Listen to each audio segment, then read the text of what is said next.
Time is 6 o'clock. First item on the agenda. Arnett, if you just announced that we have a, who's here, who's that? Oh yeah, we have a full form. Who's here? Just missing one. We missing one? Okay.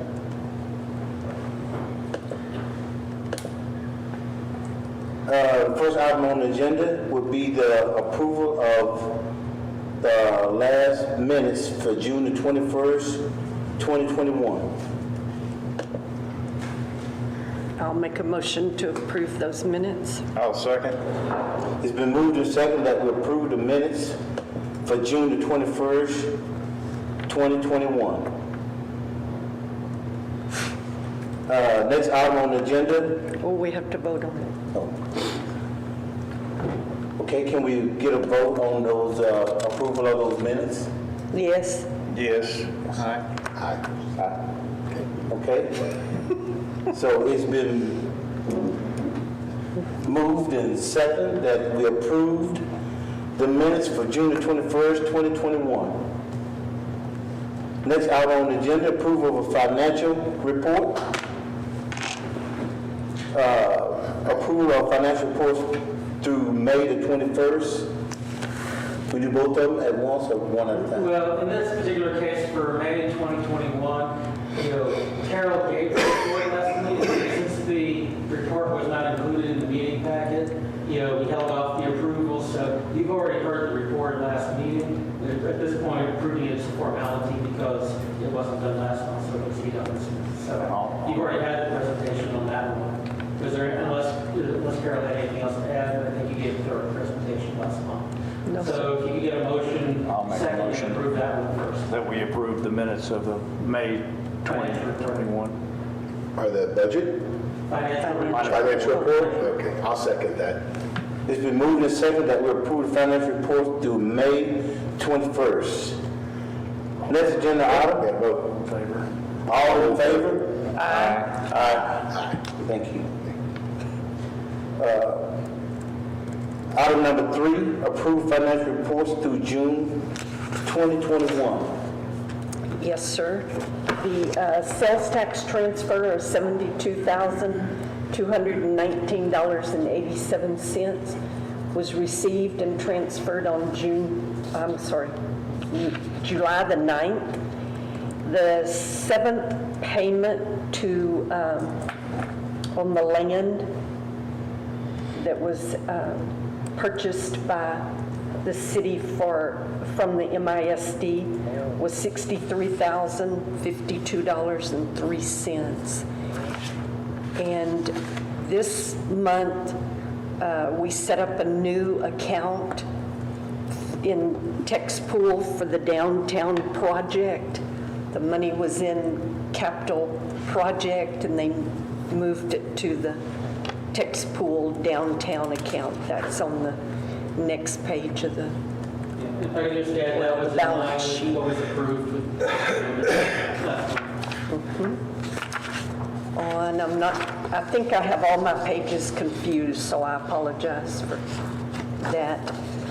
On, in the general ledger under movie night, we have, of course, had 2 movies and some items that went with those movies.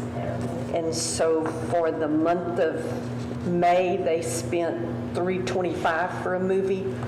And then the month of June, they spent $325 for a movie plus those few incidental items for the movie. I really didn't see anything else that was brought to my attention or anything else out of the ordinary, unless someone saw something that we need to discuss. Just a matter of curiosity, when is our final payment for the MISD? Does anybody know? That would be in December on schedule. I was planning to bring the city council at one of the upcoming meetings, whether or not we should, whether the city council should consider approving just paying that off at an earlier date prior to the end of the fiscal year, and then all the activity stays in one fiscal year. So it'd be a little less income on the end of MEDC EDC, a little less expenditure on signs. So that may be forthcoming next meeting. Maybe not this next meeting, but it's the long council meeting, it might be the meeting after, one of the next two more than likely. All right.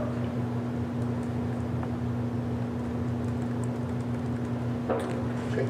All right? Do we need to move to accept these, this budget for the month of June? Okay, I'll make a motion to accept the budget for the month. Financial report, I'm sorry. I second. It's been moved and seconded that we'll accept the approval of financial report through June 2021. All those in favor? Aye. All those opposed? Motion is carried. Next item, consideration and possible action, update on historical signage. Okay, we've received the first group of the new historical signage for local sites that we will be featuring locally.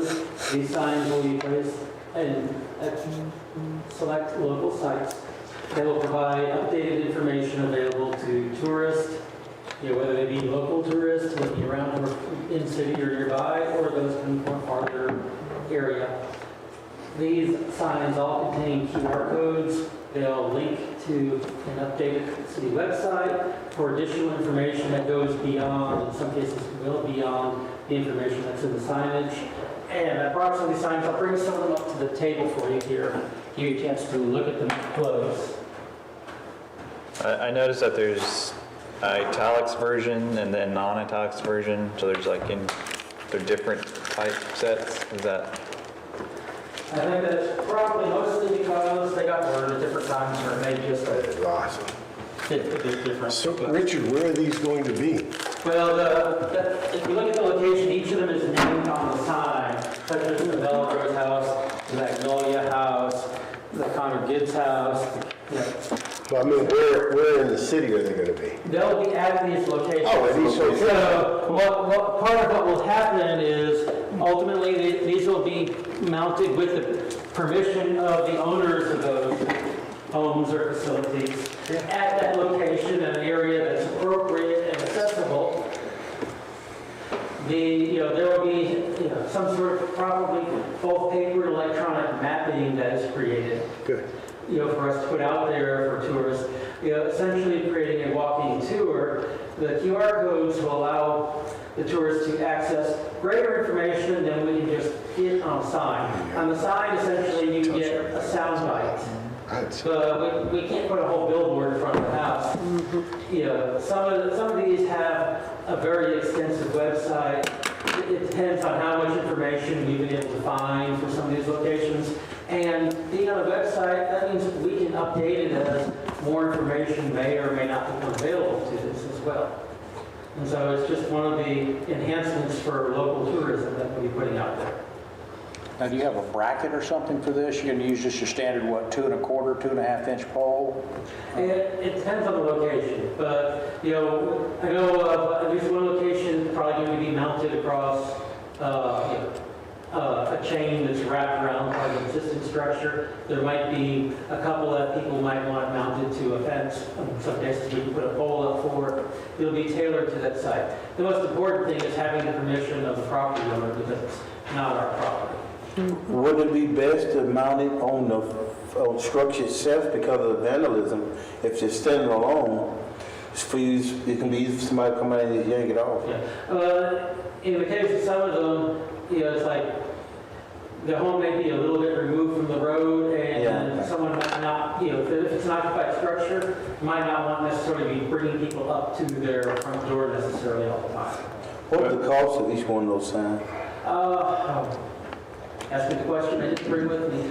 I want to say they're around $50 each. Yeah.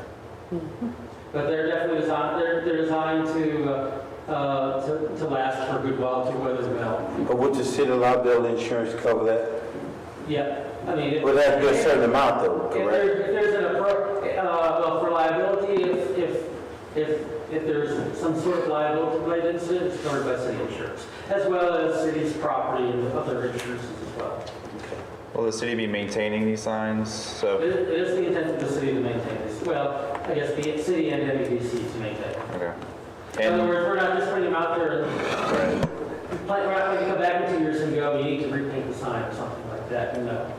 It's our goal that we will keep them, in a useful working manner for an extended period of time to come. That's nice. I would think we would want to give consideration, I'm thinking with the post office, the old post office especially, to future plans for revitalization and not plant a pole where we're going to dig it up in 2 or 3 years. Is that correct? Yes. Okay. One of the things that we've talked about is, not just for this, but for several items of when it comes to the downtown area, if we're doing something or putting something in place, being mindful that it's either intended to be something temporary or it's going to be something that will be worked around or is movable. And so that applies to these as well. Yeah, so I would advise us to give consideration for future plans. You talked about fastening to the structure might be prohibitive of somebody to be able to walk up, but certainly a lot of that improvement's going to allow for the walk up. So I'd like to see as many of these fastened to the structures themselves, if it's possible. I would say for the ones with the fences, my house is on one of these. It's best to have it on the fence Yeah. because we Yes. get 900 students. They're going to come to our front door. Yep. And while we like educating the public, not necessarily at our front doorstep. I think it's a great suggestion about the fences, is as long as they're, in our case, on our sign or somewhere near the sign. People love the historical nature of our town, and to be able to just walk down the street and get a glimpse of it. I mean, obviously, we'd love to bring them to the front door, but it's not good for everybody, I think. Maybe it's just a little bit different for everybody. Do you have a historical marker on yours as well? Yeah, and our medallion's right on our front porch. Yeah. And so that already attracts. Yeah. So there's no subject marker, it's just a medallion, so. Yeah, I mean, our desire would be, put it as close or immediate with the structure as possible. Oh, I We see. just also feel we should be mindful of, where they're occupied. Yeah, that makes sense. So you're not getting too many 6 a.m. Tourists. No, you at your front don't. door. It'd be good for your place. Oh, yeah, well, anybody that, anybody that comes through, even on the 7th grade project, more people came through on the little fall festival that had no clue, at least, and they come back over and over again after that. So I think anything we can do to bring people around to not just the local businesses, but the historical nature of the town, which is what we're all about, it's a great thing. It's a great thing, yeah. I like these because, one, they're cheaper than the historic markers, and the historic markers often take a lot of research and paperwork, and it's a big process to do that. And you can provide a lot more information with the QR code than you can on a subject marker. Although I would still encourage subject markers, historic subject markers and medallions and stuff like that, as alongside these, but I think these are going to be helpful as well especially for some of the structures that we want to emphasize that the state of Texas may not want to put a marker on. I think it's going to be good. So. Right, and I agree, the other more official markers definitely have their place. Yeah. I know one thing, we had some discussion on previous, and the intent is, or at least my intent is to put it in the draft budget for the next fiscal year, is having some funds available to assist with getting, those who own some of these historical buildings to being able to get that official level of signage at the higher level. Yeah. Meanwhile, signs such as these are, their goal is to help us with the local tourism and to promote our site. Something might be historic to us and maybe doesn't qualify on a state level, but it's still significant locally. Yeah. Well, from a tourism standpoint, anything like this is phenomenal. I mean, you don't go to Philadelphia, to look at the rivers. You go to see the Liberty Bell. So you want to bring tourism into town. You want to give them a reason and an opportunity to understand and learn a little bit more about the town. And QR codes, everybody's used to them. Even us old people are good at them now. So we don't have a choice, do we? So So I think it's a phenomenal idea. I love it. So these samples up here right now, have these already been approved by all the property owners? For instance, have these already been approved by the property owners? I wasn't the one doing the contacting. Okay. My understanding is they have. I know at least some of them have already had some discussion with the property owners as to exactly where or how it will hang. And the design, everyone's okay with that being in front of their structure and house? Everyone's As far okay? as I understand, obviously, if someone, wants to withhold that, we aren't planning to post something where it's not wanted, so. Okay. But those conversations, have been had. Unless you know something I don't. I don't. Item number 5, discuss on setting the date for MEDC budget workshop. All right, and this is not specifically an action item. I want to, and we don't even have to set it tonight, but I wanted to have some discussion with, the how and, at least around the proposed date for setting an MEDC budget workshop later this month, or sorry, in late August, early September. Okay. And so your regular MEDC meeting is the 16th.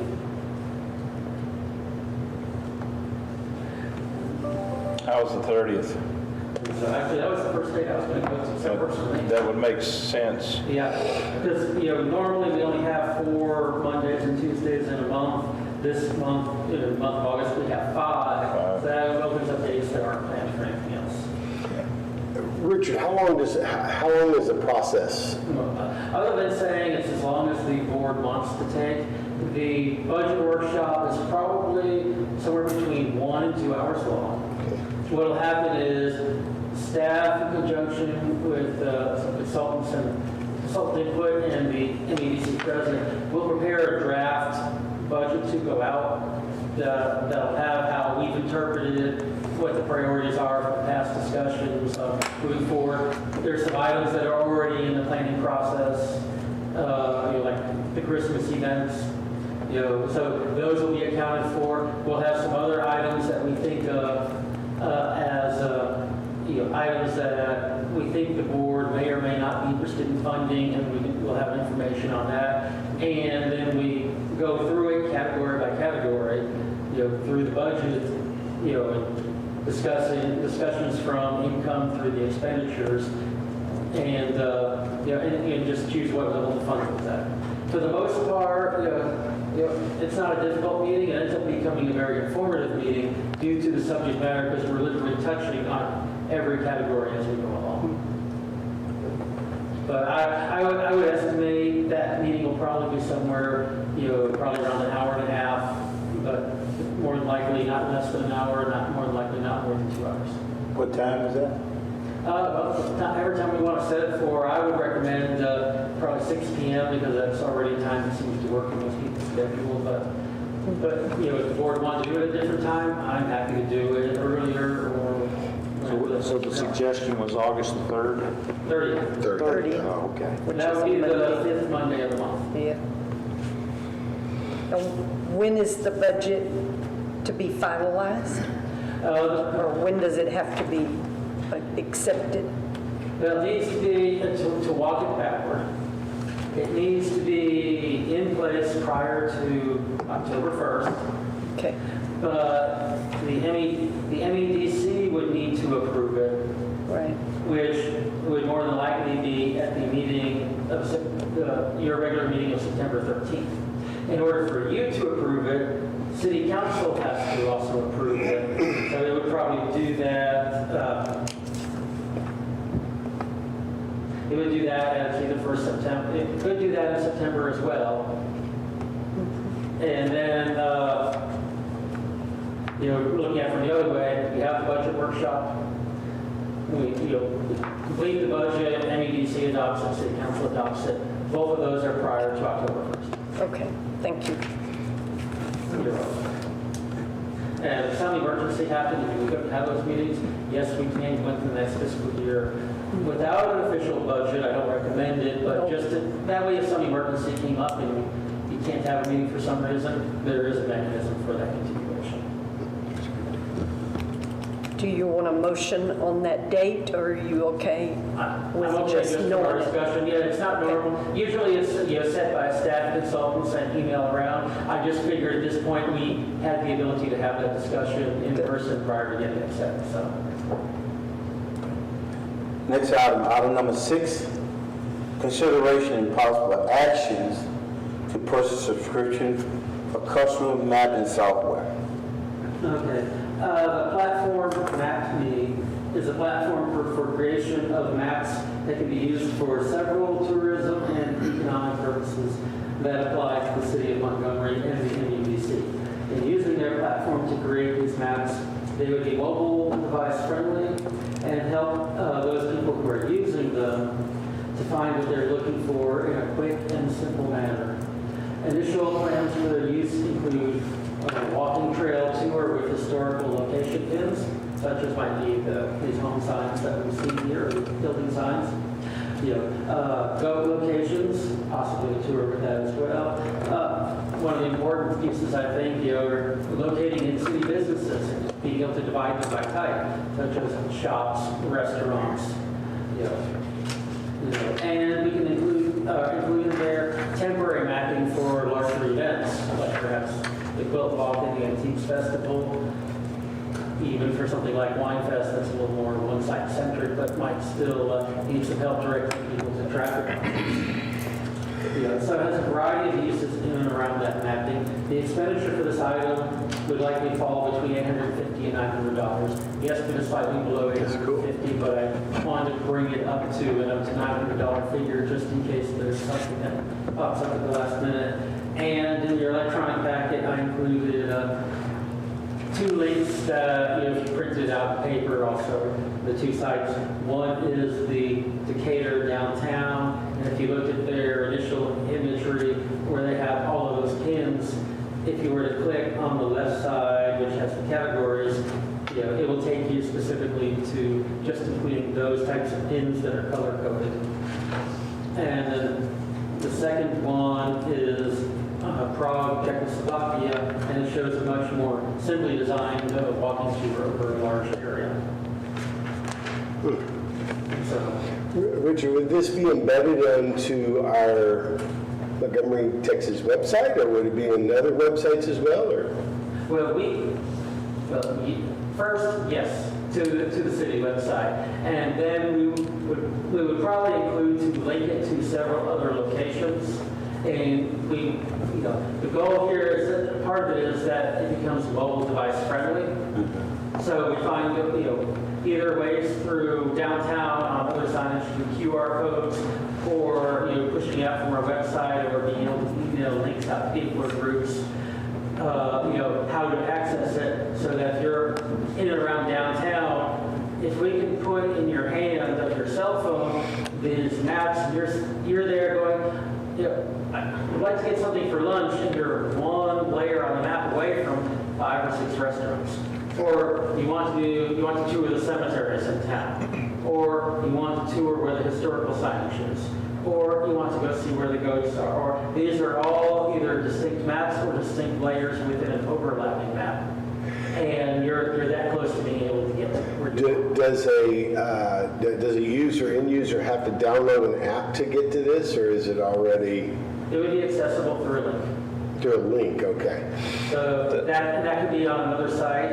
If we had some sort of a system, maybe one day we put some sort of electronic kiosk downtown. Right. It could be on our website and also display through that. Probably just a QR code even in various locations, all the businesses around I town. think in a lot of ways that's the easiest, simplest way to get. Yeah. Since most people have a cell phone that is a smartphone, all you got to do is get them to call it up on that device, because they've already got the device, in their possession. We've just ordered these beautiful little placards that they're super classy and they just have QR codes for Instagram and Facebook, but you could have all the businesses and people that participate could have them in their front lobbies or whatever, or in this case, if it's a private home, maybe just outside on their sign somewhere, to where everyone could just click on that and go, okay, I'm going to go ahead and stay in town and go visit the museum. I'm going to stay in town and go to get a snow cone, or I'm going to go to the quilt shop or whatever. Right, it could be something that we can include on cards that people are provided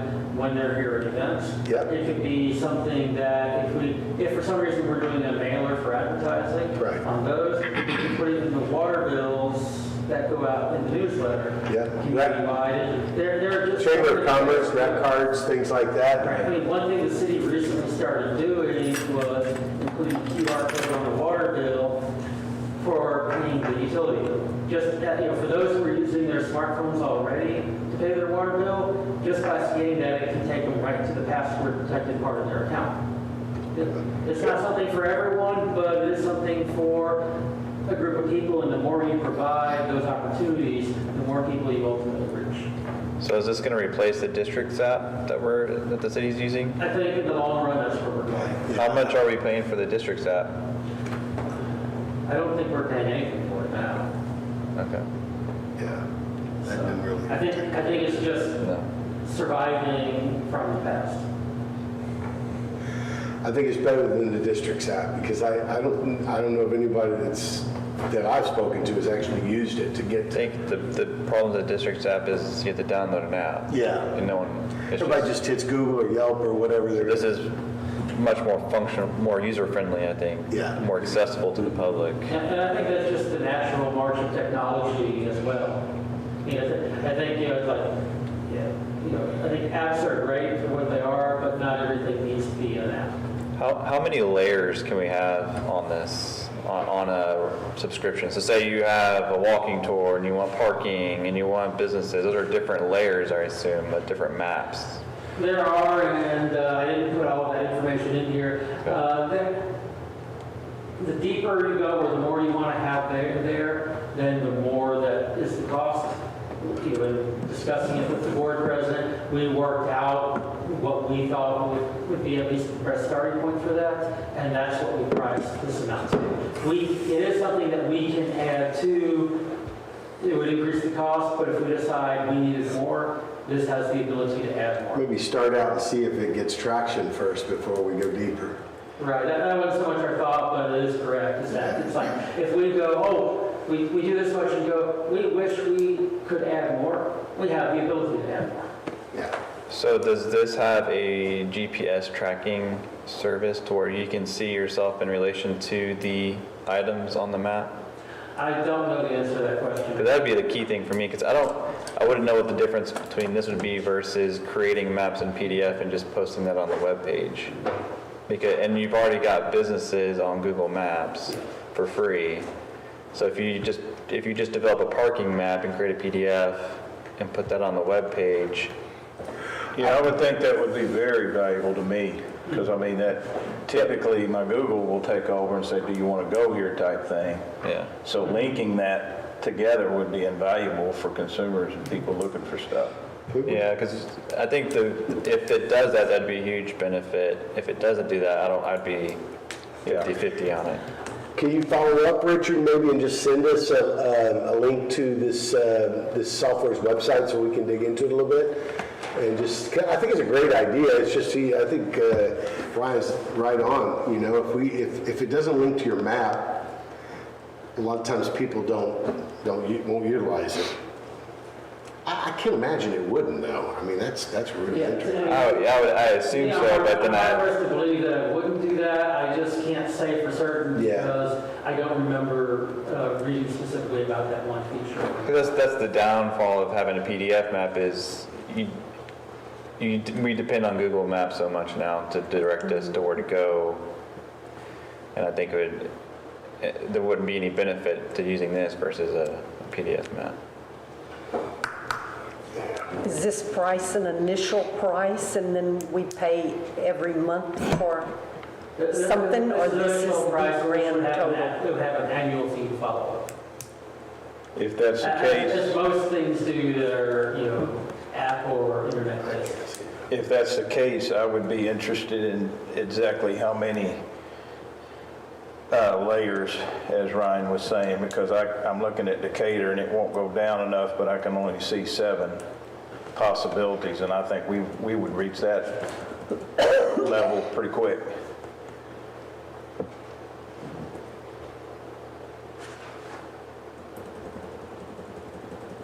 Any more discussion?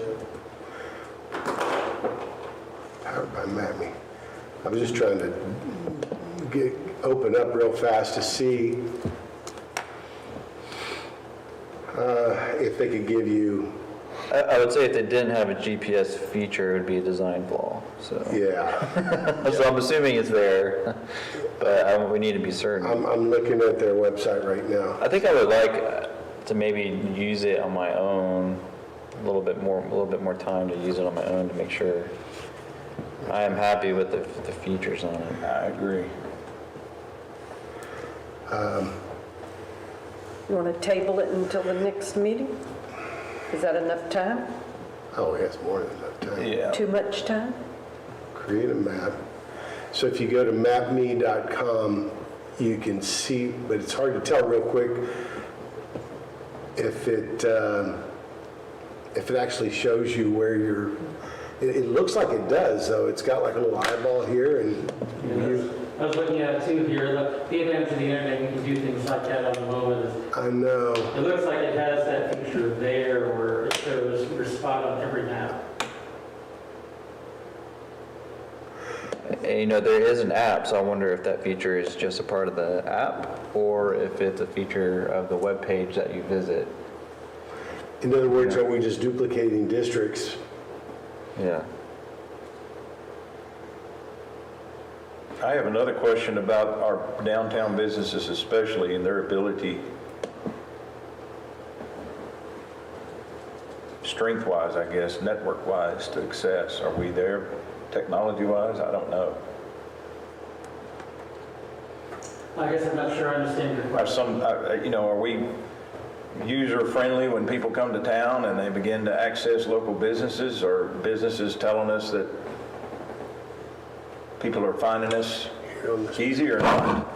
Are we lacking? I'm just speaking in my neighborhood as far as technology. We're looking at Takis and better technology because a lot of people are not. For some of what I see, reports from Google or Facebook, it's like we're being found on technology by increasing numbers of people. I did notice that. And, those are definitely going up.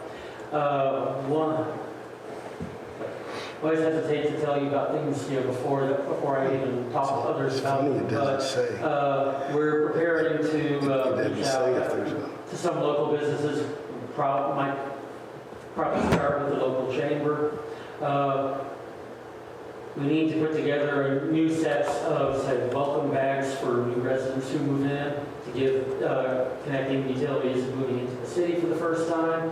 As an opportunity to put advertising to direct them to local businesses, those who want, if they want to provide something to help go in there, we have bags with certain materials that we can then hand out to help promote our local businesses to the local residents as well.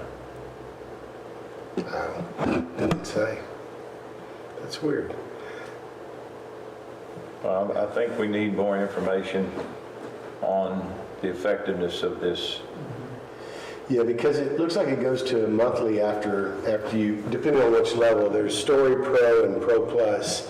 And, it's not a lot of money or anything, especially if it impacts businesses in a good way, or even some of our historical landmarkers. But Ryan's right. If it doesn't integrate with the map, we're really just replacing district with another districts. So we probably need a little more information to understand whether or not it's going to, take you from point A to point B and give you some directional. Yeah. Otherwise, it's the same thing we got now. Yeah. So I move that we motion this item to the next MEDC board meeting. Get a little more I'll second. information. Motion. Okay, we vote on it now. Who made the second? I made a second. Okay, it's been moved and seconded Table it. to table Yes. the consideration for possible action purchasing subscription on customer mapping software. All those in favor? Aye. Those opposed? The ayes have it, and the motion carries. All right. Is this a little good? What is it? Oh, that's a recorder. I thought it was. Do you have the PowerPoint up, Richard? Look at you, whiz guy. Go ahead. Next item on the agenda, discuss potential additional elements for Christmas parade.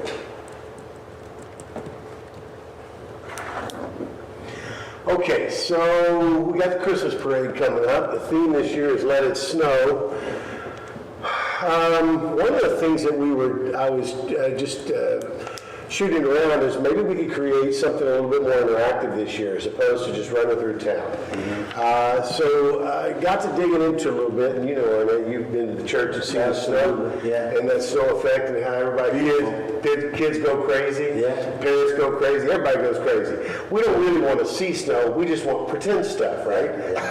So, Amen. yeah. So what I did was I dug into it a little bit, checked on the rentals of various snow elements and how we could create something outdoors.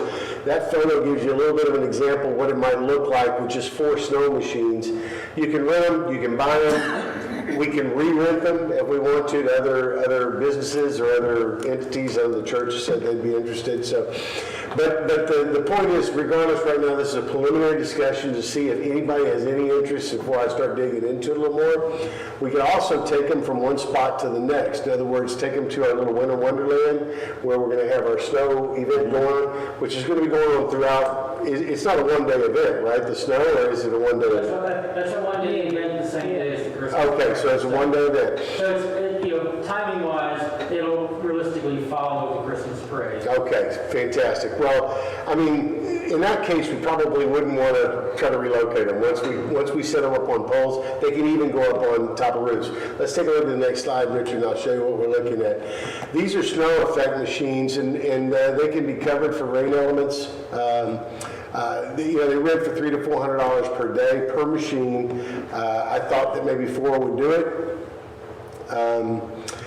They can be installed on roofs or on existing poles, and like they said, the higher they go, the farther the snow goes. If we go to the next slide, I want to show you one of the things that I was kicking around, and that's not the actual video that we would be showing, but is to put right across from Jacob's lot there a possible video screen where the parade would slow down for 20 seconds, the dancers would dance, and you would have an interactive screen going on behind them with various stock images and video motions, along with additional content for businesses that would be complementary to the businesses, where they could create something kind of significant or special for their particular business. This gives our town a little bit more of a big town feel, with the snow going and the video going in the background, the dancers stopping in front of what might be something like this next slide here, where we might be able to put up some, again, guys, this is very rudimentary. I just had a few minutes to pull this together, but where we might be able to create some risers with VIP access, dignitaries, but to create a focal point in the parade where we have something more or less interactive, but at the same time, it helps you stand out, and we don't just look like a podunk. We've got a bunch of trailers running through the street. So that's kind of the concept. Now, these would be either charged or they would be awarded to VIPs like congressmen or other politicians, mayors, I don't know, whoever, to come to our town and check out our little parade, which I think is one of the coolest parades on planet Earth. I love it. So next slide. On those screens, each business would be invited to various e-card platforms. E-cards are like Jib Jab, where they could create something fun. Richard, if you click play there, we can see I made a quick one for the city here. It didn't really have the logos, but you can at least get a visual of what it went. I don't know if you don't have the audio or anything, I guess. Maybe not. Anyway, you got the man, you got Richard up there throwing snowballs and Kevin Lacey. You know, and then I think TJ gets in there somewhere and starts to toss us some snowballs, but look at him throw it. I can't thank you enough for keeping me out of I actually had your photo in there, but I thought the picture was a little grainy. Oh, that might be you. Anyway, up in there. So. I got you one way or the other. So then, of course, at the end, they pop that logo. Now, these little 10, 15, 20-second snippet, these cards, all various different kinds of content. We could pass around and all they need to do is send a photo, and I would have someone create all the content, make sure they approve it, put their logos up at the end, so all businesses get some interactive, in other words, you don't have to, if you're in that focal point at the parade, you're going to see, at some point, you're going to see these not ads, but interactive Christmas cards that are wishing everyone there, well from various businesses, all businesses that want to participate. And I think it'd be a lot of fun for those businesses too. In the meantime, when the dancers would show up, there would be an audio element with beautiful speakers. So we have music going throughout the parade, or going in that particular spot. Because it's the one thing our parade misses is there's no sound if the bands aren't playing. And this way, we would have sound going, and you would be able to hear it throughout the city. Or would it be just some kind of Bluetooth speaker system? No, this is a full-blown, like what you would see, like Zach would put up in an outdoor system. Okay, yeah. So we're talking, speakers where, that whole street's going to know it's there. It's coming, yeah. It's coming, yeah. And so when the band plays, the speakers go off and the band plays. Yeah. You could even create some video, meaning live video, where a camera would be hooked up to the video screen so you could capture kids' excitement, and they're on the big screen, kind of like you would at a ball game or something along those lines. So the idea is to create a more interactive experience, not just for the guests that come, for our towns, for our patrons, for our businesses that participate and sponsor and help pull this off. Is there one more slide? I can't remember if I put one more thing in there, Richard. No, we go one more time. There you go. So would this be a collaboration with the lighting of the park as well? It all culminates at the end, how would it be two separate events? Yeah, two separate events, because lighting of the park is in the evening time, so this would be during the day, in the morning when the parade starts. One thing we could do with lighting of the park would be something along this line. Now, this is a living snow globe. Okay, this is a Let It Snow theme, right? Yeah. So I've done these before in the Santa world. The living snow globe, you get in and you have your photo made inside of a snow globe with snow going around it and everything, and they're just inflatables. They could be put at various places throughout the city on that day. We could have one at the community center, one at the lighting of the park, or just one, and maybe just have it in one spot where we want people to be. But it's going to be a compelling photo op, I can tell you. We've had them before, and everybody wants to be in it and wants to be a part of it. It's about a 2-minute process to get people in and get them out. And then they can either take photos with their cell phones, or you can have a pro sit out there and take pictures. At any rate, I think just creating some interactive elements, this is the beginning of the discussion. We need to take it up a notch. And my second part 2, which isn't on here, and I talked to Richard a little bit about this, is maybe rethinking this parade route just a little bit. The parade route right now, to me, is a nightmare. Crosses 105, it takes out the entire 105 during the time that the parade's going on. My thought was go back to the way, in some respects, the way we used to have it, which is line everybody up down Klepper and send them all the way down Klepper past Jim's Hardware. As soon as you take that left-hand turn, that's where that main focal point's going to be, so they know it's coming. And certain groups that are going to be performance groups are going to be spaced out in a particular order so that the parade keeps moving. It doesn't just stop. And it's strategic. And so they stop there, they do a 20-second performance, they keep going, they go all the way down 149 to Caroline, take a hard left, go to Prairie, take another hard left, and then go back to Klepper and take a right.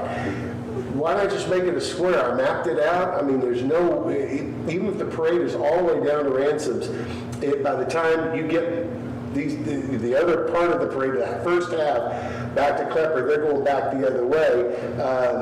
There should be no congestion. It's a safety element as well. It's just So you're staging and ramps, like. yeah, I mean, if the businesses are being closed off anyway in that area, why should we close off 105 too? I agree. So I just, these are, and I think people will be more, we've taken some of the fun elements out of the parade, like the candy and some of the other things. We need to add something to give it a little more oomph. So, I don't know, it's just a point of discussion. Any comments, thoughts? I agree with you on the route, for sure. Yeah, No, when we get to add to the parade, planning committee. right? What's that now, Richard? I know we get to, now we get to add you to the parade planning. Oh, wow. After you- Oh, what did I sign up for? I don't know what I was doing. That was good. Well, we just need to get, we need to get a little bit more focused. Christmas is coming. I've already got my Santa starter kit working here. We're going to do something special this year. Hey, people are out. They're about. They want to come out. They want to breathe the air again. Yeah. Let's give them something to talk about. Well, with that being said, you're gonna have some different moving parts, and you will need some hands on hand now.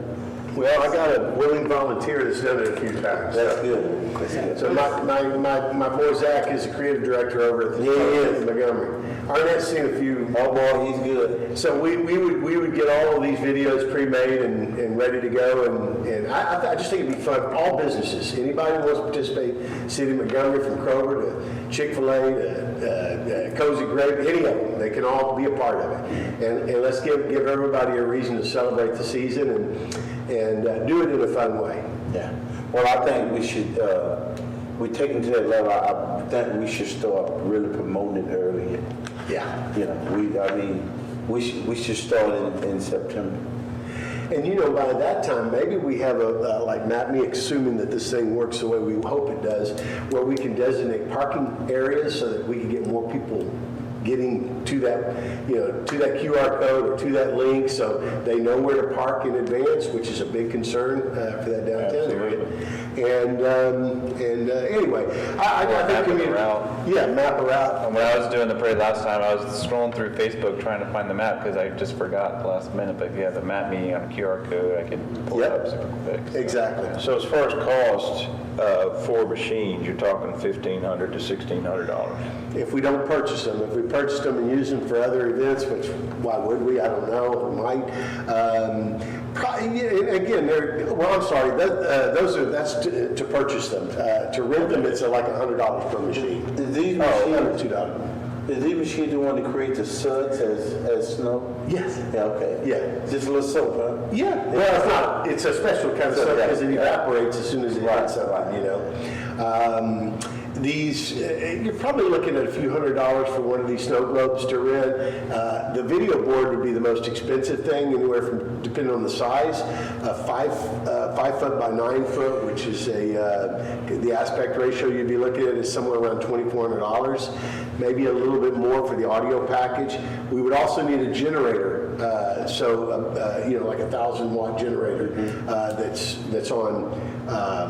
What you call it, on a trailer, to go between one, so you don't have to borrow anybody's power. So I got the generator. and then of course everything else will be volunteer. So roughly $5,000 maybe, I think, ish.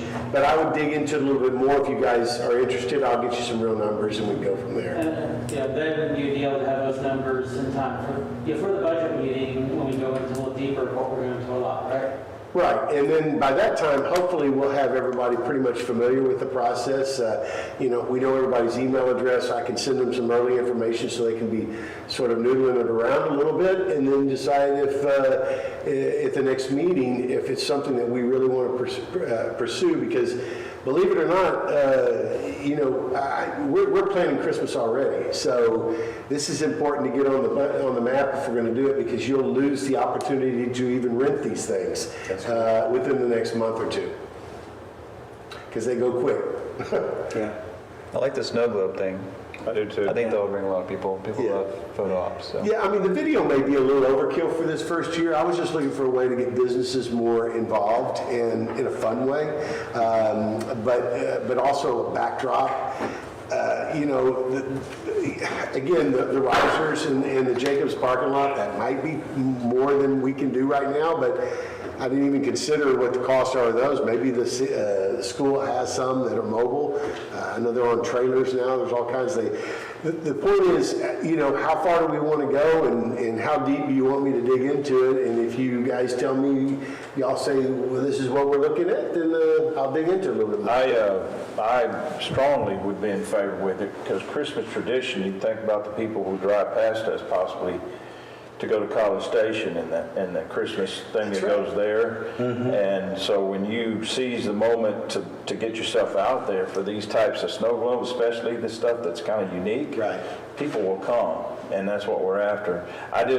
Somewhere along the line, did I read a budget of 20,000 or something for Christmas parade? Is that out of line, Richard? That may be in the city's budget, not ours, not the MEDC necessarily. Where did I read that?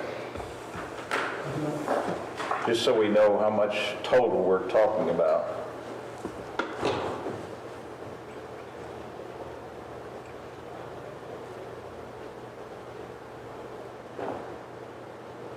You know, the Christmas parade, let's see. Yeah, you're gonna have to line it up. The MEDC budget for this year, you know, it was about $1,500. It was budgeted at $1,500. And we were,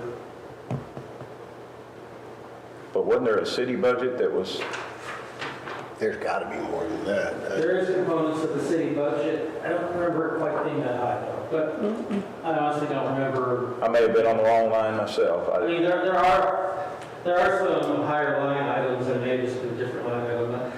The difficulty on, you know, trying to read a budget item for the Christmas parade is because it's so close to the start of the fiscal year. Yeah. We've got expenses that occur late one fiscal year and then early the next fiscal year that really go to one parade. And then by the time the next parade's coming around, we're starting expenditures in the ending fiscal year and pick them back up in the new fiscal year. So would this be in the next fiscal year budget? Or could it be considered for? Well, the MEDC always has the authority to amend the budget or to add an expense item in there, so it could purchase it sooner. My thought was, though, is that we're talking about adding it into the next year's budget. But if an expense needs to be timed a certain way, you've got the ability to go one way or the other.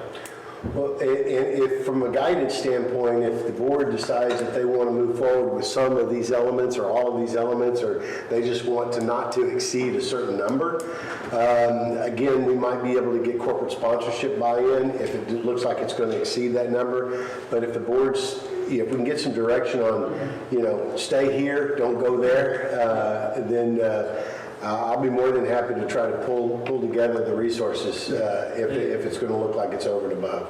Yeah, I mean, it sounds to me like there's at least enough interest amongst the fellow board members to explore it further. And Okay. bring that back at the upcoming meeting. Well, you said it shouldn't exceed $5,000. I think $5,000 is a small amount to impact this community. I agree. I mean, that's a little drop in the bucket. It's just going to bring attention and Yeah, I mean, some of that is about how you target the money you spend. The water party this past weekend had a budget of about $1,500. I think the expenses are coming a little over $1,200. And, you know, we had 121 children, plus, you know, adults and families around. You know, I think that had a high impact for the value. You know, you're talking about a Christmas event that brings a far greater amount of people. Thousands and thousands of people, yeah. So, absolutely. you know, you got the ability to have a greater impact as well. You know, we're not talking about being extravagant. You're not talking about $50,000 or something like that. You're talking about an expense that I think is potentially realistic with the reach you're trying to get. absolutely. I would guess, just, you know, again, seeing the big picture, the rerouting, some of the costs, if I remember right, was the stuff to barricade and the overtime paid and things. So if you take it off of 105, that reduces that cost and gets it more in line with what's Yeah. Good reasonable. point. That's a discussion we really need to have with the police department on the safety controls. And while I understand the obvious, you know, benefits of avoiding 105, you know, we also have to make sure we can fit the parade logistics in the route we're talking about too. Because I know as years have gone on, the parade has gotten longer and longer. And so we have to ensure that we have enough space to physically have them. One of the things that we've done in the past, when it did start getting longer and longer, is that we routed people down the Buffalo, the street in between the school. The other thing, in other words, there were some patrons or participants in the parade going down that street, as well as going up to Buffalo Springs, Klepper, Buffalo Springs, and routing around.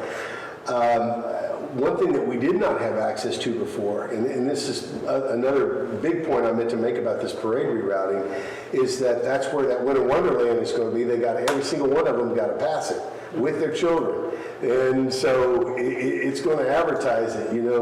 I used to tell people in the Santa business, if you put us down at the dead end of the mall, the business is going to get cut in half because it's an impulse.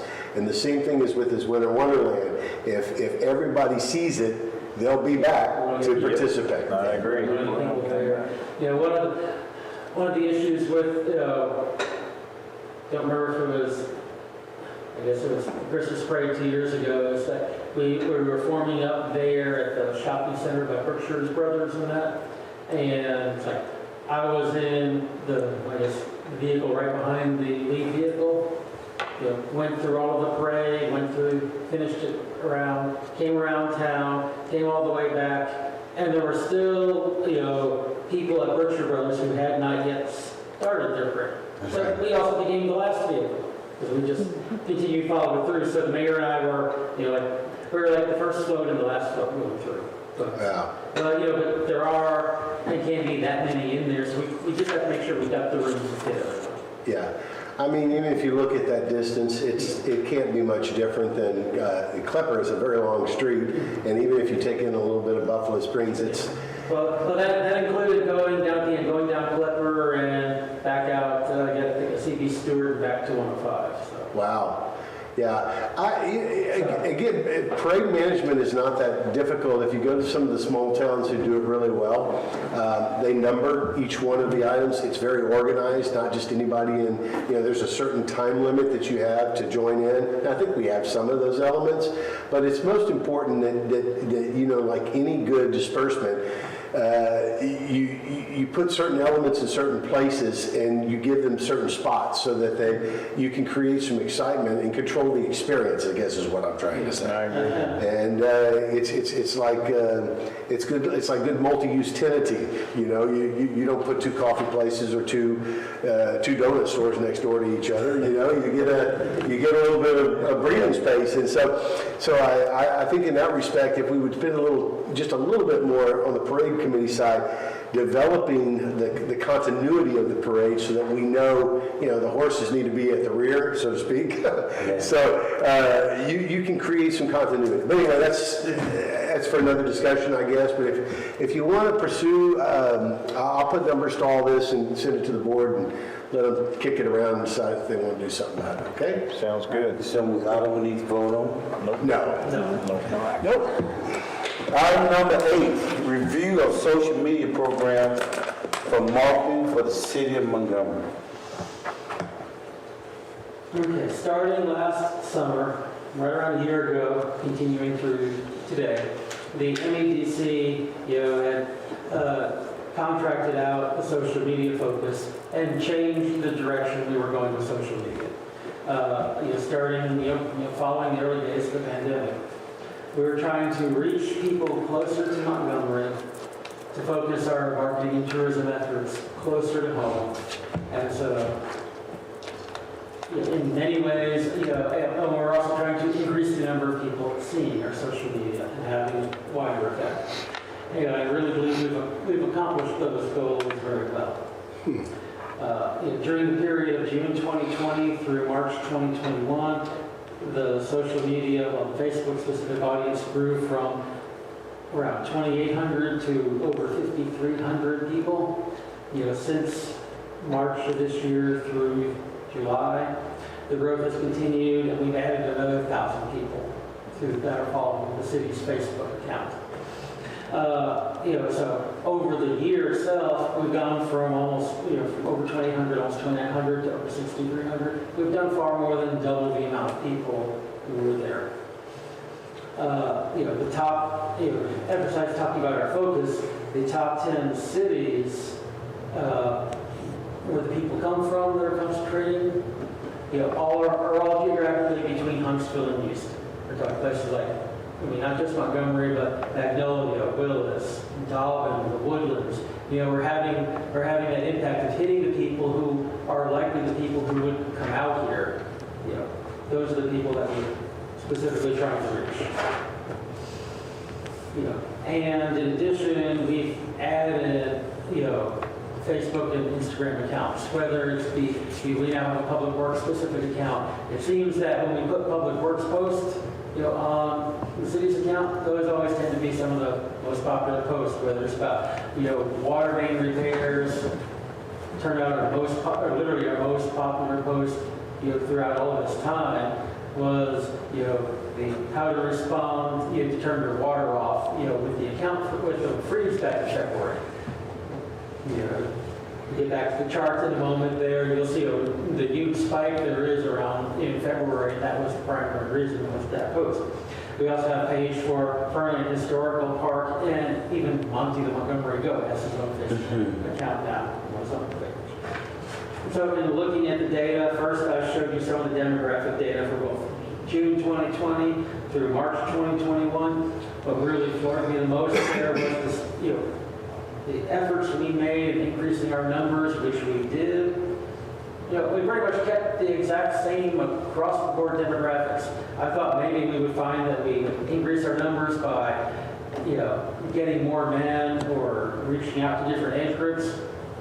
You see, according to those charts, we pretty much have stayed 78, 79% women, 21, 22% men, concentrated primarily and strongly in 35 to 44, 45 to 54 age groups, whether we're talking about June 2020, March 2021, or July or 2021. We continue to enlarge the audience for, more and more, but I think we're also finding where the strongest reach that we have in there. By and large, the biggest area we reach strongly locally in Montgomery, but we're hitting Conroe, the Woodlands, Houston, Magnolia, Willis, Spring, Huntsville, Dobbin, Tomball. These are people we're reaching, that can come here, will come here, have the effect we're looking at. If we were reaching people, in Minnesota, they might be very much intrigued by the historical aspect here, but chances are they're not coming here to spend their money. Having the local reach, in the local region does mean, we're reaching people who may well come out here. On what's page 60 of the packet, the top chart on that page that takes us from a year ago to today, starting at 3,700, you can just see kind of the continuous growth with a big, partly obscured there with the December 29th block, but you can see in the background, in February we had a significant jump that was related to, we were putting out positive information during the time of freeze. People were responding to that, whether it was how to turn off the water during an emergency with the pipes broken, how to reach, a safety shelter that we had out here. The shelter that we sponsored with MISD, at one of the local elementary schools, it was being put out, as far as, Houston's televised news, because people were looking for a place to go. And that's the effect getting that information out there. If you look at the lower chart on page 60, and then the charts that follow page 61, what you see, as we progress on, these spikes that are going up representing the people who are looking. In a number of cases, they're getting taller, but they're also getting wider. Meaning people are looking at them over a longer time period. So they're not just quickly spiking and going away. They're being viewed and repeated and shared, and the amount of contact time that post has is increasing. On page 61, it's the easiest to see. We had two very popular posts. I think that one of them was really overlap because there were really three of them. But, in February 2020, you see that blue line going 2 posts higher than it reaches any other time of the year. That's the amount of people who are looking for the information that we're being able to put out at that time. And you also see in Instagram, we've been, slowly, much more slowly than Facebook. It has a lot less reach. The medium is different. It's primarily photo-based. But even that has been trending upward and getting posts that are reaching higher and having a wider time frame of the audience. Not presenting this in terms of any action items. I'm always happy to take input from the board of directors related to how we put this information out there.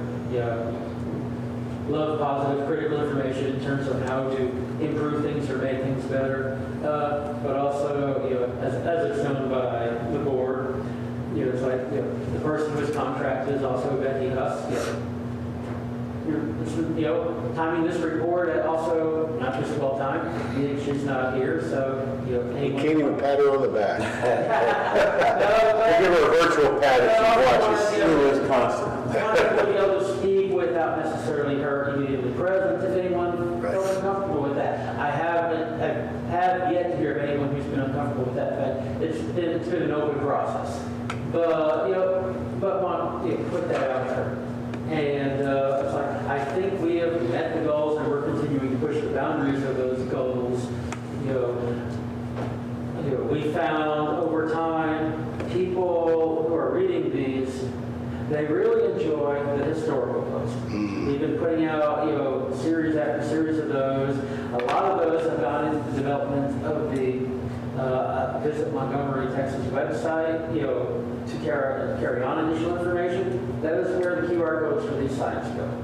A lot of what's been posted those pages was a 3 or 4 part series to these historical buildings, and those things, will continue. Sometimes it's like one of today's posts was a response of thanking those who participated and helped put on the water party. That post was put together this weekend. So there are things that we do, more spur of the moment as needed. Kevin Smith, a local resident, volunteered his time, did not get paid at all, operated as a DJ with his own equipment out there for us for that 4-hour event. I thought he did a great job. So one of the things we want to do with that post obviously was thank him plus the staff who and other volunteers who were there.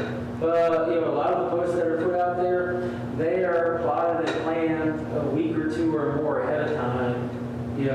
Trying to put out a planned series of posts and target them to try to reach people at certain times. So I think this is tremendous,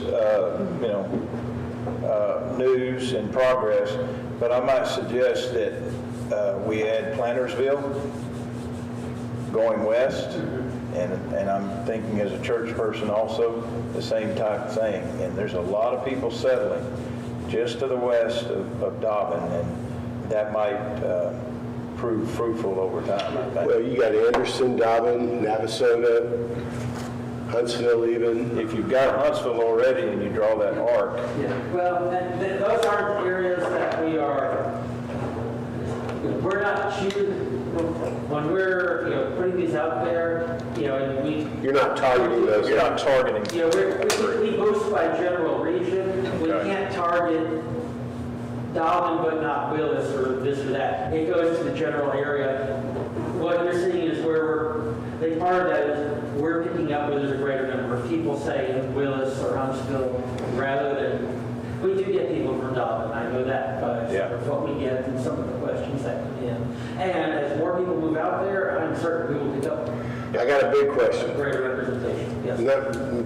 You know, the little smiley faces and the thumbs up and the care emojicons and all the stuff that you get when people like your page. Right. Do y'all click on that, and then to the right you'll see whether they like your page or you can invite them to like your page. Do y'all follow up with those? We do look for those, and we do invite them to come like the Good. page, and a lot of them do. Good. I was just because that's like hidden gold. When I get access to many of the, I guess the alerts that go, this one accepted your invitation to like the page. Gotcha. Accepted, it's like, Fantastic. and a lot of times, and we'll get a lot of comments in from people, on just various things going on, or some of them is, on the historical photos, people who've been out here for some time, who they remember this area 40 years ago.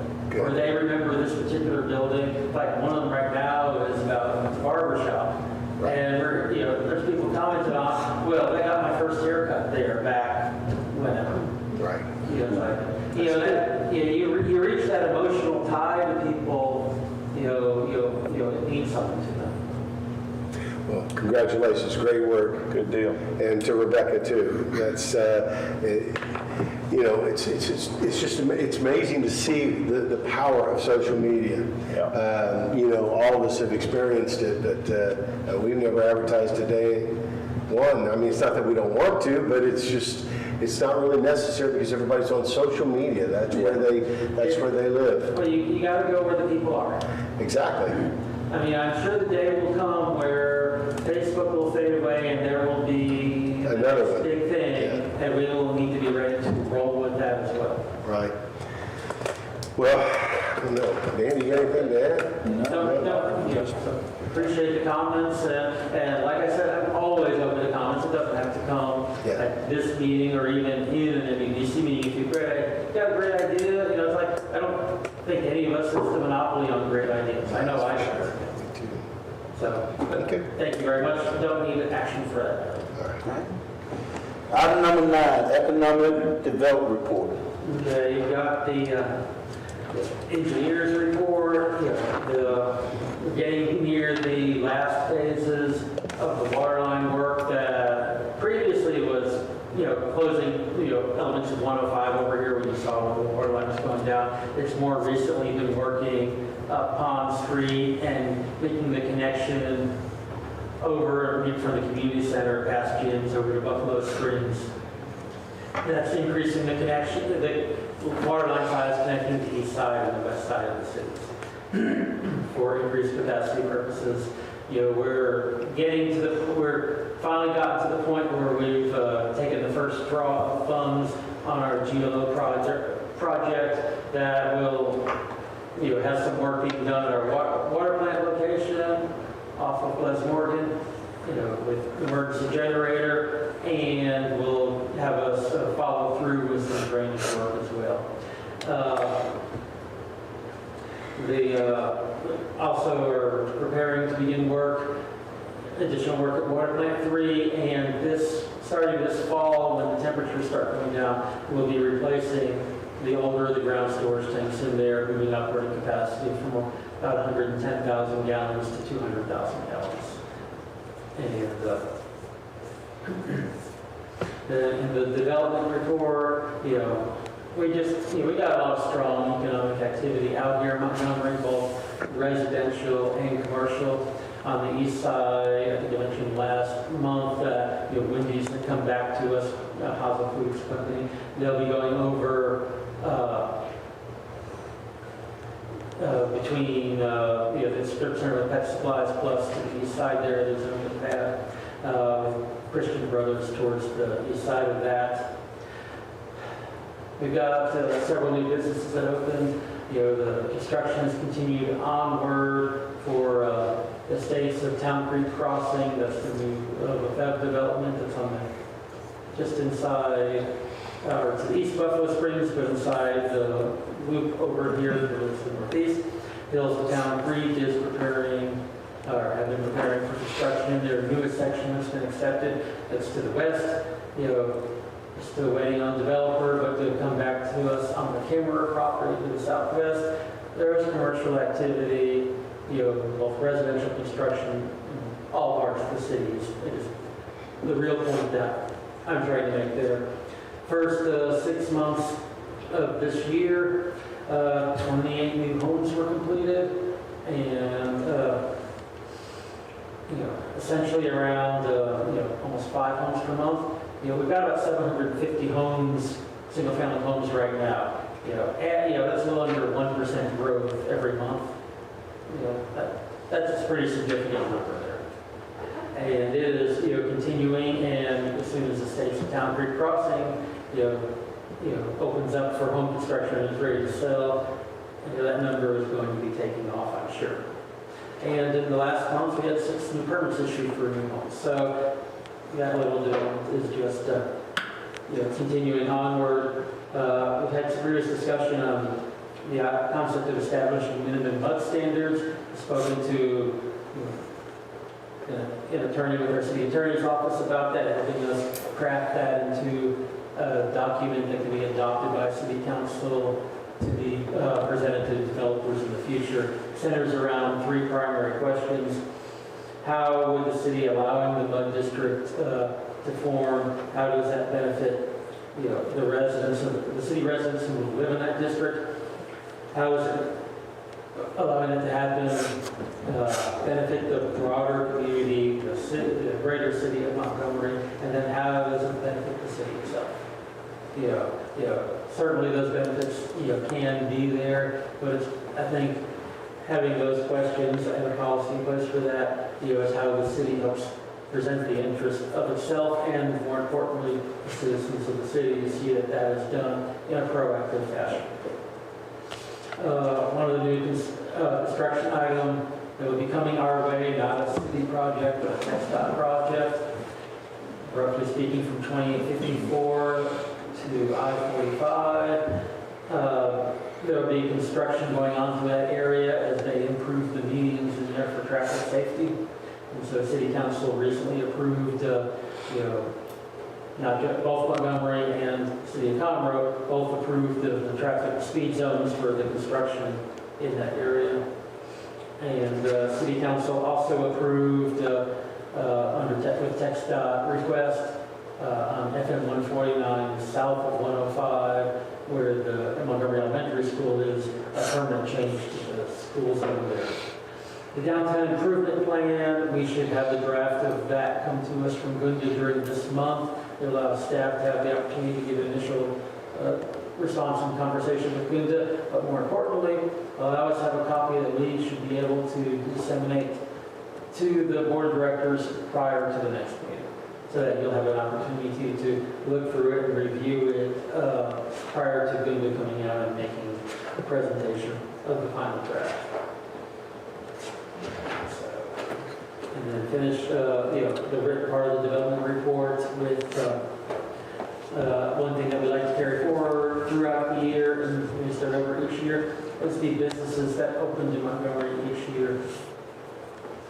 I think there's 8 of them listed so far for 2021, but we also know several, Wendy's, as I mentioned earlier, Panda Express, a couple high-profile ones there that are in process. As you may notice from this list, AutoZone opened during this past month. Just kind of snuck in grand opening sign up when I didn't know we were going up there, and then it was there. I did know it had been approved with the occupancy permit. One action I took, following last month's meeting before this month, I was given the funding and ability to hire a consultant on a contract basis, to work with the MEDC and myself on events planning. So for that, I hired someone who's a local resident, quite knowledgeable in such things, and a former MEDC director, Ms. Amy Brown. Oh, All right. yay! Yeah. Good, good. It seemed to me like we had the perfect person right on the. Well, everybody got an audience. Wonderful. She has gotten to work very quickly, cracking her whip, trying to help keep these events, between the markers and moving straight forward. That's good. My goodness, congratulations. Richard, what's the latest on HEB? I know that's a dead so story, but what's the latest on them? Where are we with them? It's exactly where it was the last time the question came up. Actually, to say what the answer is that, you know, unless something has changed, in the last 2 months since I last looked into it, it's still on the property. I talked to someone who was with the development company, not with HEB, but that had either purchased or had an interest of some sort on the tracks that are closer to the road, closer to 105, that usually have restaurants and strip centers there, alongside the front of such a large store. And they were asking questions about sizing of utility lines, local development or that. So it sounds suspiciously like, they're looking closer at evaluating, is their timeline going to be sooner or later? There's been a lot of growth of homes and construction, both in the city as well as out of the city, but nearby, including down 2054 that will fall within the market area, since the last time we've heard any significant impacts. So I don't have anything concrete other than to let you know, I've heard from people associated close to that project who were inquiring questions about the important questions they would want answered before they would move forward. I know that's not really an answer, but it's the best I can give you at that point. Question. Yes, sir. Is there any reason, this is going back a little bit to the social media, is there any reason why we could not share some of these compelling images that we have for the development of the downtown area? I mean, just to tease a little bit. I mean, this is really cool stuff. I don't know why we don't share. I think we should wait until it's You think? finalized, until the report's To get a little finalized. bit, we're getting closer to that. Or that was part. During a previous phase, where we had the Texas A&M students, when we had, final data and near final data, we did do that with some of that, and even their presentation information was put out. When you have, when there's a report that this board is ready to approve that draft report, I'm sure we'll be putting some more of that information out. And Go ahead. I was just going to say, because, what we're getting out of Gunda is not really, it's not a final step. Okay. You get to a nice report, but you have to take that to this is a series of steps. You've got to take that to It's more the like a step vision. ultimately to get. I understand. That's kind of conceptual, almost like a car that's being put up. With that said, we do plan, and maybe I read this somewhere, or maybe I've dreamed it, I don't know. I did have a discussion with Dave and the engineer, and what the MEDC can contribute in the greatest way moving forward. We talked about, or they talked about traffic lights at 1097 and then Buffalo Springs, and then Buffalo Springs possibly and 105, and at 350 to 400,000 a piece. I kind of felt like for tourism and things that we would want to earmark incremental. I thought I read that somewhere that we do have some sort of an incremental plan, MEDC, in anticipation of phase one some way. Or is that something we do plan to work into effect so that we already have some earmarked money going into the new budget? Yeah, we talked about that last time, about wedging that wedge budget item of however, was it I forget what it was. 200,000. Yeah, to start earmarking those Yes. funds. Is that what we're talking about? Yes. Yeah. Yeah, and to me, that was a first step in that direction, and I just don't like naturally, unallocated money, even if you're allocating it for the long term. You put a name on it and you've got a purpose for it. Right. In my opinion, if you don't put a name on some money, it finds a way to go find something to get it spent. But I was just telling them that I felt like, and I'll tell you the same thing, that tech stop grants in conjunction with city spending was more in line with the major 105, 1097 traffic flow issues, and I didn't think that that was something MEDC-wise we really wanted to focus on. Now, obviously, the revitalization downtown is traffic flow and foot flow and all of that, but I feel like this committee does more downtown, historic district, revitalization, it all fits the tourism task that we have before us. Yeah, I mean, you definitely have limits on where you can spend the money and how to target the money, but in some ways, those limits can be rather broad as long as you're looking in the right places for them. And, quality of life, tourism, driving economic development, all go to the heart of those things. Okay. And you're not talking about anything that doesn't sound fit like it will fit right alongside all that. Okay. And, one of, when we come up to the budget workshop, talking about planning some of these will fall right in line with some of those discussions that we'll be having. When are we supposed to get that report? I think it's due in about 2 to 3 weeks. It's definitely, from what I'm told, unless there's something that goes off the rails there, we'll have time for staff to look at it, ask some questions, if there's some basic comments or changes, and then get it out to the MEDC board ahead of the next meeting. So, I don't anticipate you coming into this meeting and being handed a report. I anticipate you having a report you have an opportunity to review before Gunda comes in here to present. Okay, good.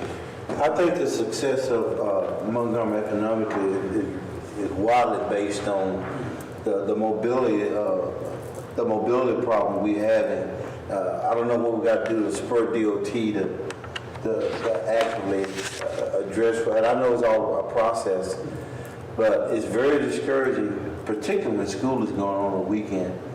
You just got miles and miles of traffic. If it's a turning lane that we need, left or right, I just think we really got to focus on stuff like that because it's really disheartening to sit in traffic 10 minutes before you move, So. I had a conversation with the business owner in question with the moving of the trash can, and then conversations with Dave, Am I especially. Tony? Yes, Tony. I just, yeah. Yeah, and he called me back on it, and then there is a potential there, but he is locked and doesn't have a quicker, solution for it. So that's kind of stagnated, and we do have a business that might choose to move that might open that possibility. So that seems to be where it is, and I guess if we're completely stagnated on that turn lane until that is resolved, is that correct? Well, for the job at 149. Yeah, the right-hand turn lane from 140. Yeah, coming from south to north and then turning east, and I know that's not what you're talking about. Yeah. That area was years in the making. The city was part of it that happened, and that construction should begin late September of this year. In terms of coming from the north heading south to turn to the west, that involves a property-related issue, with the Exxon station right there. But as far as TxDOT, we're good to go on that particular thing? As far as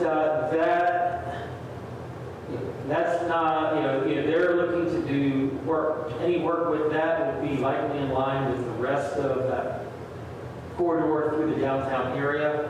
And so, they would like to be able to work on that when they bring this through, but we're talking post-2024.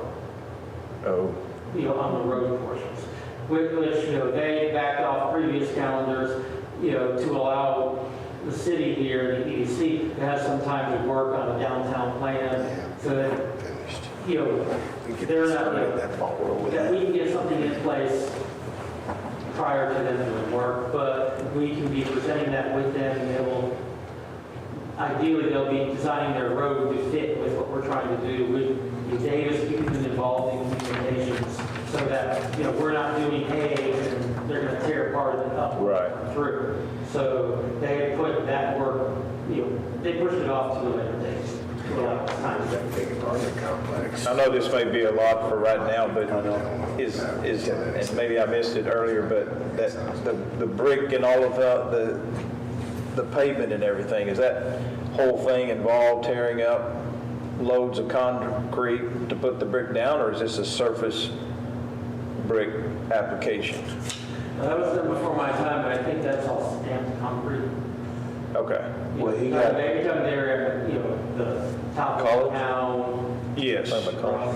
The crossings, because there's 3 crossings there with the brick, right? Where it's in the road. Yeah. Yeah. I believe that's stamped. Stamp concrete, that makes Yeah. sense. Okay. Richard, one last question I had regarding the Grace Point Homes. How big was that development? Was that a 700 home development, and I was seeing that they were looking to certify the tract from Dobbin to Plantersville. Is that so that the city of Montgomery would have some opportunity at bringing it home? Well, the area of the property that they're purchasing, it's partly in the city, and the rest of it is out of the city, but in the ETJ, the actual territorial jurisdiction of the city, which makes it subject to the city's, regulatory practices because it's potentially annexable by the city. The parts that are in the city of that land, would have to be serviced by city utilities. The parts that were out of the city fell within the service area of Dobbin Plantersville Water Supply Corporation, or at least partly within that area. The developer would prefer that all be served by one entity, so they were working with Dobbin Plantersville Water Supply Corporation to have that area removed from their service area. I've heard that has happened, but I've not been told that by the developer itself. Do we know how many homes that they're planning to put They're in? planning to build around 500 homes. 500 homes.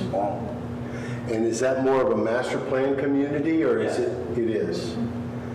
That would be a great economic impact to this area. 500,000 average homes, right? Yeah, because they were going to be acreage or at least large lot size homes. When we let them know that the minimum average or minimum frontage, or at least for predominance of property, the city's required 75 feet, they didn't have that. I'm just thinking if there's anything we can do to push that along a little bit to make sure because to me, that's an economic windfall for the city.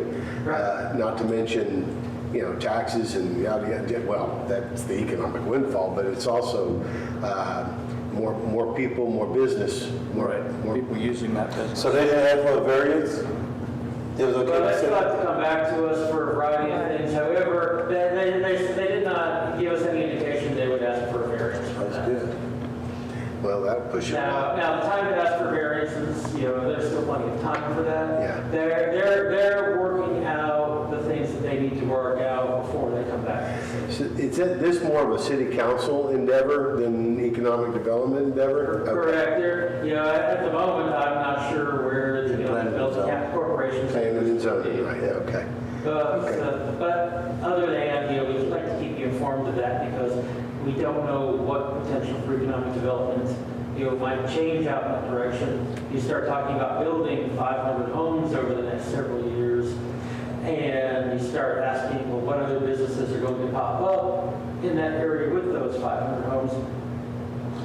Just those 500 homes, because Hills of Town Creek's been building out there, on the west side of the city for several years. Recently added a new section. There's an apartment complex out there. The high school's out there, and there's plenty of other good land out that direction, both in and out of the city. Agreed. Yeah, it's going to start developing though. Yeah. Oh, yeah. Yeah, it's like, a lot of people, they're talking about there who, feel like they've seen the development way, and most of them don't realize they haven't really seen it. It's only just beginning. Well, There seems to be a shortage of, probably in our whole general area, a shortage of homes that are available for sale presently. And so we've got 2 subdivisions under development, is that correct, or is there more? There's Hills of Town Creek, Hills of Town Creek and and- Estates of Town. but they only have a very few number of lots available, isn't that right? I'm sorry? How many lots does Hills of Town Creek have available? 30 in phase 4. About 30. So we're doing about six Yeah. six homes I think a they're month? basically built out. There might be still a couple of remaining lots in the previous ones. So what we've got in the, And Estates of Town Creek Crossing is 199. and so the main source of new homes is going to be Town Creek Crossing then, I guess? Okay, Yes. so we've got 200 homes in the shorter term future, and then the next is the Camera Tract. And But those are more Also, right expensive. there, Estates Town Creek Crossing will have a second section that develops. Hills of Town Creek, may well have. Which will have a second section? Developed there. I'm sorry? Which one will have a second section? Estates of Town Creek Crossing, filled with those. What they're building Okay, right now is yeah. There's several sections. They'll have two sections out there if they follow their original plan. And the Estates of Town Creek Crossing is on, I believe, section 5. 50 So, plus. and they have additional land accessible for them there as well. And that doesn't count that, there are lots throughout the city that do occasionally get built. So that's not a lot of development, but it still happens. So, and there are other people we talk to periodically looking to develop other areas or in and around, either just in the city limits or outside, but nearby the city limits, to ask questions related to annexation. A lot of those don't develop, but you always follow them up because you don't know which ones will and which ones won't. And I mean, development processes have a lot of ways that things can fall through, but eventually someone's going to build something on these pieces of land. I hope they're more affordable housing. I don't know how to do that other than pray for it, but I'm just saying, when you have that top end 500,000 up available, and then you have that downtown, y'all know what that's going to be. Yeah. I've got grandkids in Magnolia and the family, I'd like to come over and they can't afford that. I'm just saying. The price of homes around here is a deterrent for a lot of people, Yes. from what I've understood. And that's what I'm thinking of, is we've got $500,000 houses coming in, and not a whole lot of supply with some of the lower, but maybe that's not our purview here at the The price of dirt EDC, is the but- reason. Exactly. Well, yeah, I agree, yeah. It's when you pay, you got a factor that you use when you come in here buy a tract. It's what's it going to cost? What do you got to do to get your money back? Yeah, tighter lots means cheaper houses. Yes. Yeah. But that's just what I was thinking, is short supply in the mid to low range housing units. But And the heavy demand in the real estate market right now in this The region. requirements are out for the infrastructure. right. Exactly. Just understanding when these developments are actually going to Before the first house gets built. complete, or at least get some runway, so we can understand when they're going to complete, might help the board create a vision a little bit to bring these people close, to bring businesses into the area. And that's our whole focus, is to drive business and drive interest. So, yeah, it'd be great to have, some sort of, I know we do get a little bit of a blurb here and there about what's going on, but I guess that's a very exciting proposition. 500 homes, that means That'd be a something. huge economic boost to the city. Absolutely. Especially it's going to draw people to the west, and drawing people to the west is going to draw people to the center, the historic center, which is a really good thing. They got to get here before they can get there. Right. For the most part. So, And as we have information on what their likely timelines are, we put that in the written development report. Okay, good. A lot of times, a lot of times with those information, like right now where the camera land is, we just don't have the information because it hasn't been provided. It makes sense. I'm just, kind of for the record, keep us posted, because we want to be able to jump on it. With the newest section of Hills of Town Creek, that's coming quickly. With the Estates of Town Creek Crossing, I believe they're hoping to begin home sales by the end of the summer. At least just start early home sales. So Well, you'll see, you'll pull up the Lumber prices are home going down. sale. It should make it easier for people to get in a home now. There is a phase 5 for Hills of Town Creek that goes behind, and eventually that road goes over to that Lone Star and connects there from Emma's Way. So there's another 30 homes there that are reasonably, I think, affordable. Yeah, Well, starter homes now are about $250,000. yeah. That's about what it's going to be. They don't last a day on the market either. No. You get bidding wars on anything under $280,000. Exactly. so the Town Creek, is that the mud that we're talking about? Is that why they can push through houses much quicker than the Hills of Town Creek, because they're doing Well, these small days, section by section? The Estates of Town Creek Crossing is in a developer mode. So that's probably why they can push more houses out then. I think that's part of the problem. So do we know if the camera tract is going to be a mud as well? They have inquired about that. They have not given us a final answer. They do have to get city approval to have it in a city mode. Yeah. So they do have to come back to the city. With that, they can't just start it out there. Gotcha. All right. Let's adjourn. All those in favor of adjourning? Do we, Oh, you gotta make a motion? do we have to make a motion for that? I'll make a motion that we adjourn. I second. It's been moved and seconded to adjourn. Took care of that real quick. Oh, gosh. Everybody said that.